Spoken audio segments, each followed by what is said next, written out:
Colombia's foreign minister on December 29 condemned an alleged plot to kill President Ivan Duque and said 3 Venezuelan citizens had been detained in possession of weapons of war. For several months there have been intelligence probes into possible attacks against the life of the president, Carlos Holmes Trujillo said in a video on the ministry's social media accounts. He added that 3 Venezuelans in possession of weapons of war had been captured in connection with such plots, without going into further details.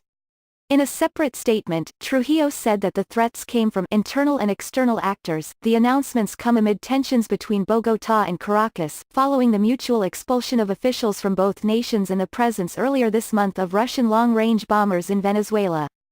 President Duque has called upon the countries that defend democracy to not recognize the government of Nicolas Maduro, who begins a new term on January 10, after being re-elected in polls that were boycotted by the opposition and branded a fraud by the international community.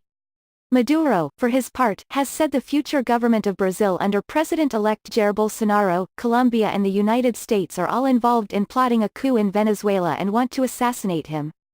Duque's government has said it would not support a military intervention in Venezuela, with which it shares a 2,200-kilometer (1,350 miles) border. Washington, on the other hand, has indicated all options are on the table for dealing with Venezuela's socialist leader.